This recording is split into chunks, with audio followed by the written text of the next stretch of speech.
Welcome to our fourth annual Global Partner Meeting. I'm Clara McKay, CEO of the World Ovarian Cancer Coalition.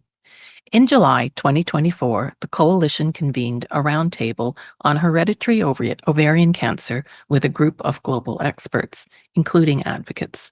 We did this so we could better understand the opportunity as well as the challenges that we face when it comes to ovarian cancer prevention through genetic testing. We'll shortly be producing a paper that highlights the key discussion points from this event. And this is an important issue for the coalition, as prevention is one of the key pillars in our 5-year strategy. The roundtable proved to be so informative and so engaging, we decided that we would share some of the highlights with you as part of our partner meeting lineup.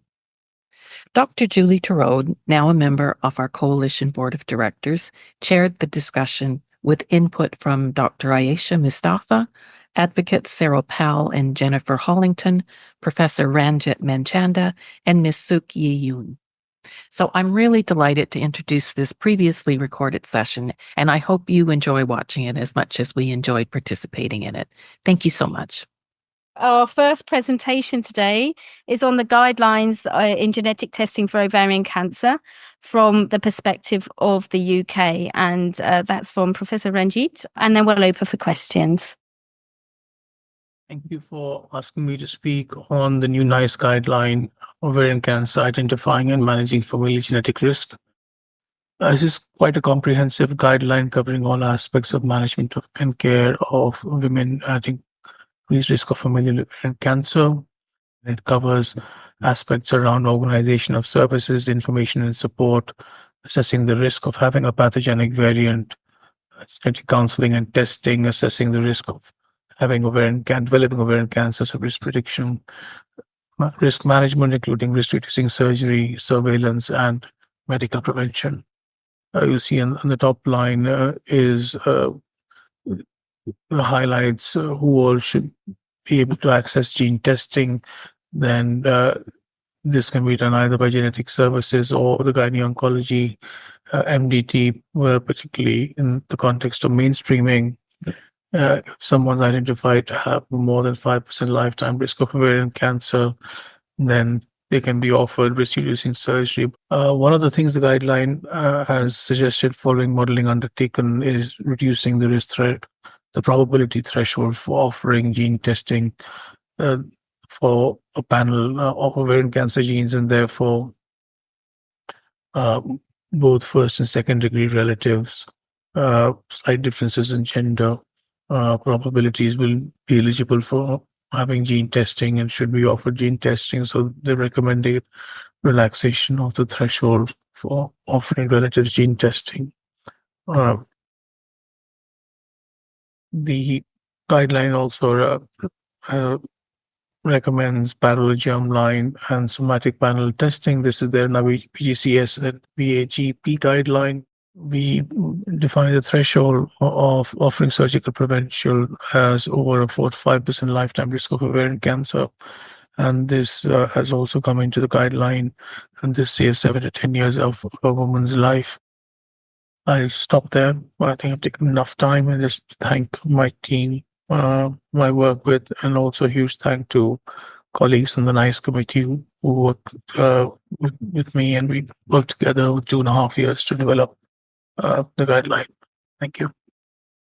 Thank you very much, Ranjit. And, it's, as you say, it takes 2 years to get to a consensus document. Do you have some personal reflections or, since that's been published, how well is it being received in the British community? I think it's been well received. The need for it is well recognized. I think the challenge is going to be in the implementation. And as with everything else that needs to be implemented, our health system is a big beast and it's not easy to change, and we're working under resource constraints. So as someone who's invested in it, and I'm going through the throes of trying to make those changes across my network, and I can tell you it's not an easy proposition, but it's a challenge that needs to be met. Of course, implementation is a challenge, and of course, implementation is going to be more of a challenge in lower and middle income settings. What do you think we can do to start to prepare colleagues in the broader global space for addressing genetic testing? One is, of course, the issue of awareness. Two, you need to contextualize different pathways to achieve different aims, as you nicely pointed out in your opening remarks. The solutions were likely to be different for different parts of the world, and even sometimes different in one health system for different contexts and jurisdictions. And that's also our experience. Jennifer, can I turn to you? You know, as a ovarian cancer patient with a BRCA mutation that you've shared with us already, what were your thoughts as you're listening to this presentation? And do you think the level of content in the NICE guidance is being reflected in your own community in Canada? And how does it marry with your personal experience as you went through your ovarian cancer diagnosis? In my case, the BRCA mutation was found in the tumor that was removed during surgery. It was sent for genetic testing. It took 5 months to get the results back, and that was a full gene panel that they did. Mm-hmm. And then as soon as I got my results, my one sibling in particular was very keen to be tested. That took probably another 4 months to occur. My sister, for example, had a 50-50 chance of having that BRCA gene mutation, just like me. And yet it still took months to get through. And I think the process was unduly bureaucratic. And I'm in Canada, where we have universal health care. We're a relatively economically strong country. And so I absolutely support the notion of expanding who gets access to genetic testing. The concern I have, and it's already been raised, is just the resources in the system, which are already stretched to test people who are known to have a 50-50 chance of having a genetic mutation. That's, I think, the biggest challenge. Yeah, that's some really good points. Thanks for that, Jennifer. And let me bring in Sarah. From your perspective as a BRCA breast cancer survivor in the Australian system, how are this guidance marrying up with your own personal experience? The guidelines in Australia are very similar. But I was talking to a researcher recently who was saying, I think we only have about 70% of people are getting genetic testing who are eligible, who have ovarian cancer, which is poor because the government fund it. We're increasing the amount of people getting genetic testing, but our systems are not, well, and I'm talking from Australia perspective, but it sounds like Canada's the same. Our systems are not set up for it. So there's huge wait times to get into we call them family cancer centres, but see a genetic counsellor. The clinics say it's actually the labs that is the big hold up at the moment. The labs can't sort of get through that processing quick enough. And, we have even bigger problems because in Australia, the wait times to have prophylactic surgery are ridiculous. Ovaries, not so long because it's a shorter surgery, but if you want a prophylactic mastectomy, you would wait a minimum of 18 months. We have women in our community that have waited 3 years, and these people are getting cancer while they're waiting, So the problem is we give people this incredible information, and then what do they do with it? And that's, I think, really frustrating from a patient organisation perspective because we kind of pick up the pieces with these patients. It's a huge caveat then when we're thinking about the global space, because if that's going to overburden our already fragile health systems, then we really need to be very sure of what recommendations we're making. So our presenter who can't be here in person today is Frances Reid, the Programme Director of World Ovarian Cancer Coalition. Thank you. I'm very pleased to be able to share data from our Every Woman Study Low and Middle Income Edition, which is a patient experience study done in conjunction with the International Gynecological Cancer Society. LMIC data is really important because 70% of women in the world with ovarian cancer live in LMIC settings. And Globocan, whilst predicting cases and mortality will rise by more than 50% by 2050, is saying that LMIC countries will face the greatest burden. One thing to note that's really important is that 1 in 6 or 15% didn't know or couldn't remember details of their family history. And that varied by country from 4% to over 50%. If there are high cases of not knowing or not remembering, then of course the actual numbers will vary if we were able to find out the true family history. We asked women if they were aware that having a family history of ovarian and other cancers might have increased their own risk of developing the disease. 2/3 either didn't know or weren't sure. That's a really important figure that we need to start looking at and addressing. When we look at who received a test, 15% of the cohort received a test post-diagnosis, but this was driven mainly by the figures in Latin America. And just 1.7% had received a genetic test prior to their own diagnosis. And you can see here quite starkly the difference between the proportions for Africa, Asia, and Latin America. When we look at those who had some form of family history, so at least one case, just 13 of those 593 women had had a genetic test prior to their own diagnosis. Thank you. Dr. Aisha, are you a part of the Every Woman study? What was your experience as a contributor? Anything to add?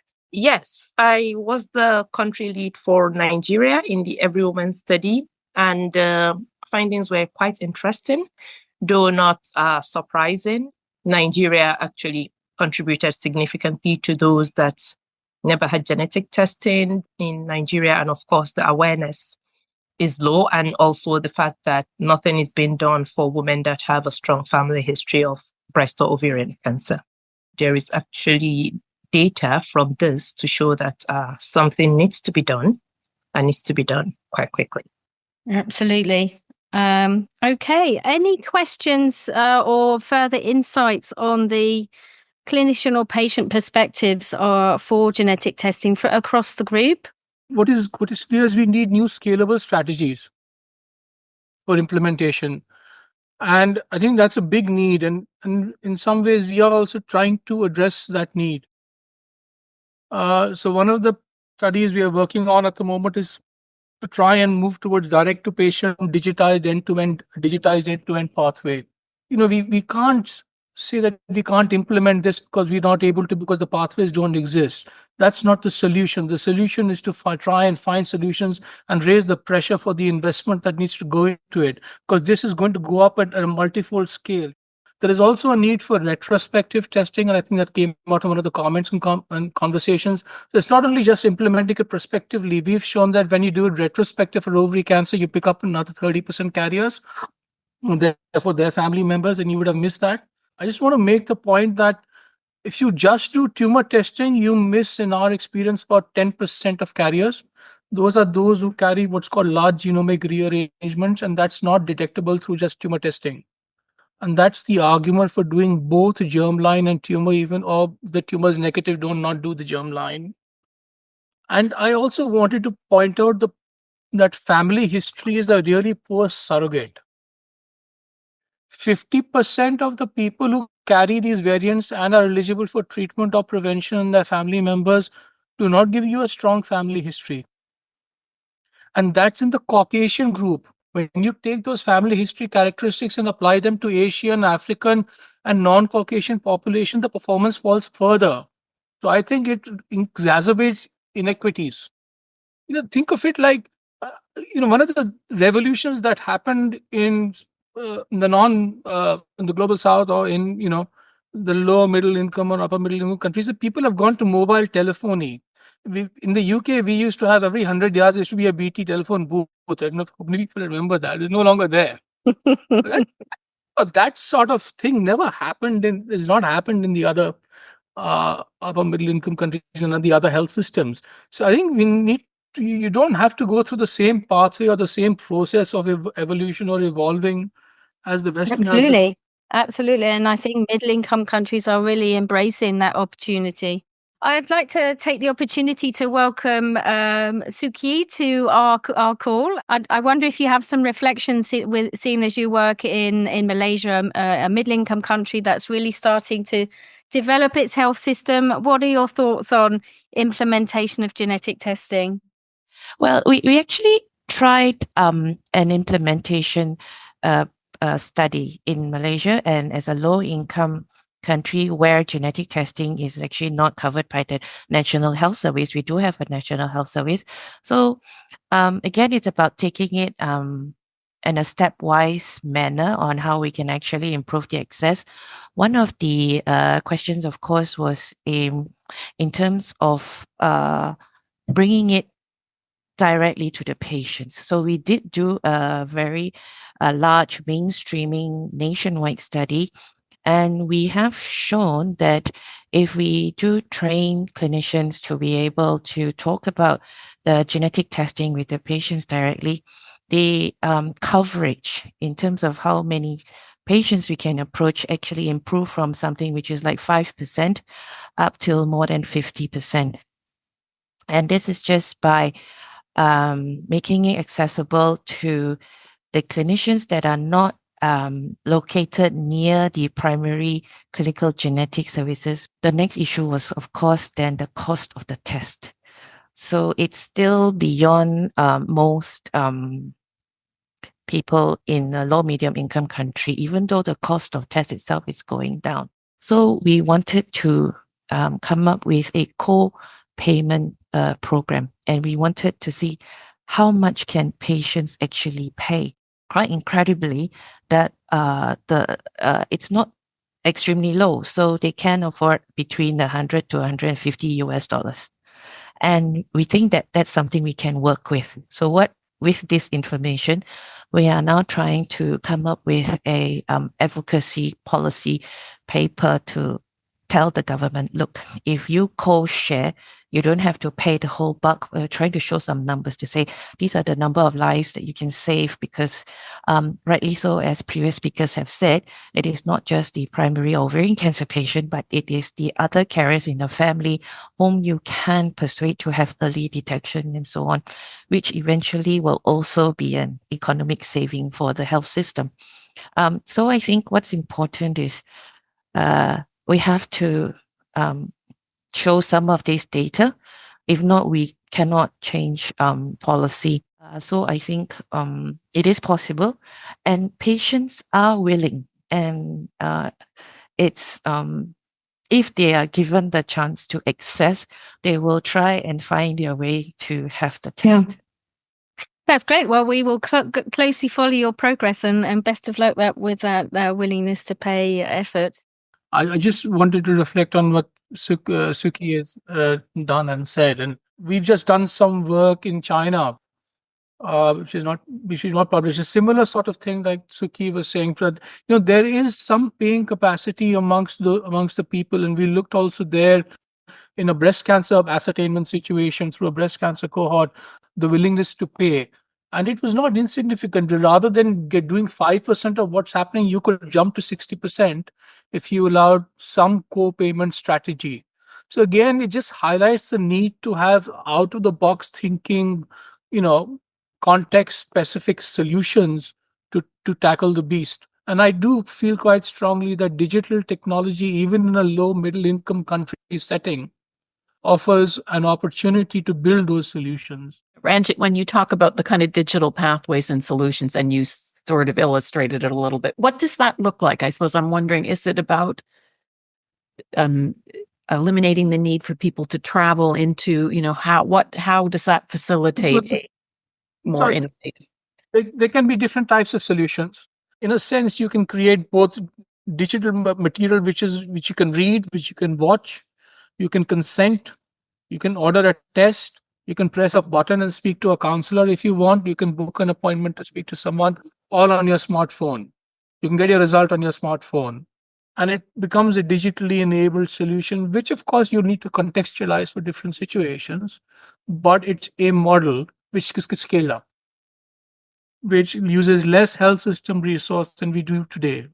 It makes me think that the lower and middle income countries could lead the way and show the way to higher income countries around things like the pathway to get from my first degree relative has just been diagnosed with or just been genetically tested and found to have a mutation, and my getting my results. Because in a country like Canada, there are very formal processes that are put in place, and probably were put in place for very good reasons. But they're paper based, they're in-person based, very archaic in some ways, and leading to barriers. And I think it's exciting to think about what and the work that World Ovarian Cancer does to actually connect these dots and to see what's going on in other countries and say, hey, this is working really efficiently here. Can we implement that for genetic testing in relation to hereditary ovarian cancer? And that could lead the way to improvements in referrals to genetic testing for other kinds of diseases. But that's really exciting to me in what I'm hearing today. Yeah, absolutely. I mean, I think we call that reverse innovation. I don't know why, but that's the term. And I think we'll see a lot of that coming up. I was in Zambia just last week, and whilst they're far from being fully digital, they are actually starting to do so. So even quite a low income setting is starting to, try and harness the power of technology to help manage their patient load. So I think it's a direction of travel, as you said, Ranjit, and we have to embrace it. So let's continue on that theme of addressing the gap in care in genetic testing and counselling with learnings from the Nugena program in India. And I'd like to call on Dr. Asima to introduce the program and the learning so far. So there are two elements. One is a program and one is a study. As you can see, there were three main elements. One was the training of the nurses, developing curriculum, and then implementing the genetic counseling by the nurses and data collection and, finding out whether it's working or not. So basically, I think, when we talk about genetic testing, well, we want to know who is going to be tested, and we know that is going to become more and more for more cancers. But genetic counseling is actually required for everybody, because there are phenomenal amount of patients, even with cervical cancer, who will come to you asking for, does it run in the family? And you really need people to answer that sensitively. So that's why I kind of thought about that, utilizing our nurses in the system, because nurses they don't move. They are in the job for a long, long time. Everywhere you will have nurses, and they identify very well with the patients. Donna was the first one, and trained by Ranjit actually, but immediately within 6 months of training Donna and implementing in Tata, you could say that the amount of people who were without this sort of additional effort getting tested were 55%, but it went up to 90% when we had some nurses actually, doing it along with the doctors and following it up. And, it's a repeated counseling that was required to get an individual tested. It's very important to note that even a very poor family, but they are willing to pay at least a little bit of it, and that makes them feel engaged in that process. You paid something, you want to know what happens to it. I think it's a human psychology, and works very well with this. Not only in India, several sites, several hospitals, but we gone and trained nurses in Nepal, about 20 nurses, 60 nurses in Bangladesh. We are also, we are starting with an African sites as well. But there are a lot of barriers to uptake of genetic counseling, and that is and genetic testing. That is the next bit of work that we're trying to do. But we have developed an implementation framework model, and I call it EASE. So basically, it has to be ethical, acceptable, affordable, sustainable, scalable, effective, and early in diagnosis or treatment to the problem that you face. And that's our strategy. And, let's see where we go from here. So we're coming back to you, Ranjit, for the next presentation. Over to you. There's a list of ovarian cancer genes here you can see on the screen, which are associated with increased risk of ovarian cancer, and these are potentially preventable. We estimate, for example, that in the UK population, 700,000 individuals carry one of these gene mutations, but we've shown clearly that around 97% of them remain unidentified despite 25 years of gene testing in the health system. It's not very different anywhere else in the world. I think this is the direction of travel. It's been a long journey. We have 2 population testing programs for the Jewish population running in the world. One's in Israel and one's in the UK.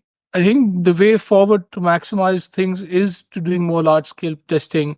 As we've shown quite clearly that you miss 80% of the people at risk. We've done a lot of modeling, no matter which way you skin the cat or what you say you'll achieve through a family history-based clinical criteria approach, you can spend the next 200 years and do not pick up the people at risk. It just doesn't work. You need change. You're using a test which misses 50 to 80% of people at risk. And, which other system of disease or medicine where you're trying to ascertain disease, do you think that that's a good performing test? It's not. We're still trying to pick up people who've got cancer, which is a good thing to do. But really that person, shouldn't have had the cancer in the first place, if you look at it like that. The Jewish population is the first program to do that, but arguably the general population is really, completely flips the coin, where that's what we want to do. And it's not just the cancer genes, it's being able to do personalized risk prediction by using information which is epidemiological, your family history, your contraceptive use, the number of kids you have, and then using a SNP score or a polygenic risk score, using AI algorithms to predict a personalized risk. But we've shown that you can stratify the population for ovary cancer risk. We've shown the threshold at which we should offer prevention, and we are going to go and stratify the population in PROTECT-C. So we use, we maximize the information we have using the technology we have to predict risk in the most efficient way we can to prevent the greatest number of cancers. This is great to see this emerging set of studies because, as you say, to convince policymakers to move into national policy, we're going to have that, both the studies and the stratification, but also the benefit analysis and particularly the cost effectiveness analyses. And all of that will help us start to establish genetic testing. Where do we sit on whether individuals have a responsibility to share their genetic information with family members at risk, and the same with health professionals? Is there an obligation to share? So I think for some countries like Malaysia, where it is in a transitional period, in a sense, the National Health Service supports maybe a large part of the population, maybe up till 60 to 70% still goes to government hospitals. But because the cost of healthcare is increasing, there is a shift towards private medical insurance and health providers. But legal frameworks are not up to speed in many of the countries, especially in Southeast Asia. So the worry is that for a healthy individual, and if they do find they have an increased risk, they may not be insurable. And there is and this is usually the middle income group that needs it the most, because they may not get as much government support as a lower income group, and yet they may not be able to fully afford private healthcare. So they depend a lot on medical insurance. But our legal framework in terms of prevention of discrimination is not up to speed. So that's one of our biggest challenges. I think that when it comes to sharing medical information, we really do have to defer to the patient. I think that's patient's private information to share as they like. And I use the analogy of a donor being an organ donor or a tissue donor. We don't force people to be organ donors in addition to tissue donors, but what we do is we do a lot of awareness building. We use multiple means to reach people in person at the moment they may need to make a decision about organ donation of a loved one. And I would say for genetic testing for the individual, all of the education and awareness building we do amongst individuals as to the value of genetic testing, the importance that they're sharing their information with family members can have, understanding of just what genetic testing is and what the implications are, I would be in that camp. The other thing is, even if you have the individual who is required to divulge their genetic information to a family member, someone has said along the way that if people are not invested in their own genetic testing, they're not going to do anything with the information. They're not going to be willing participants. So I would be more in the camp of educating individuals about what genetic testing is and the service they can provide to their family members in being open. Yeah, if you think about the low middle income country setting, even without the genetic story, We often hear of women being divorced when they've had cancer or being ostracized from their own family because of the implications of the family being bad. Will genetic testing actually try and demystify a lot of this area, or do you think it's going to exacerbate those types of challenges? You know, I had a feeling when I was going quite remotely with the screening project in the tea gardens that, you know, people will think about my girls are not going to get married and things like that. And, you know, that was my thought. But then when we started talking to them, I think people are so much aware of the cancer, especially oral cancer and, you know, the others, which is quite graphic and people know. They actually, none of them actually say that they were reluctant to tell their families or especially their daughters for the fear that they will not get married. No mom did actually answer that they would do it otherwise. Okay, interesting. Okay, look, I'd like to just give us a few minutes to go to a summary piece presented by Melissa Merritt, who would have been very happy to be part of the group but couldn't join us today. Hello, thank you for this invitation to present on our work focusing on modeling the future of epithelial ovarian cancer. We have 3 milestones for this project, and each milestone would potentially be its own publication. The first one is focused on projecting the future of epithelial ovarian cancer globally, focusing on the low and middle income country or LMIC setting. So this first project will really model what the future of epithelial ovarian cancer incidence and mortality rates would look like if we have the same strategies in place that we have today. So it's the status quo. The second goal of this work is to focus on intervention modeling. So this is where we will look at genetic testing for germline BRCA1 and BRCA2 mutations to see if we can look at how prevention strategies, if they're in place in low and middle income countries, how that could improve the future for ovarian cancer. And we could look at things like how many lives could be saved. The third goal of our research will be to develop an interactive tool that would help policymakers and stakeholders develop their ovarian cancer prevention strategies. And this would be specific for each different country's requirements. So I'll show an example of what our collaborators have developed, the elimination planning tool for cervical cancer. The elimination planning tool is an interactive tool to help each country develop an elimination strategy depending on their specific needs. So we're really excited about the potential to take our research and then make it more accessible to the research community, because this tool would be available so that everyone can benefit from the findings of the modeling work. Well, thanks to Melissa for that short presentation.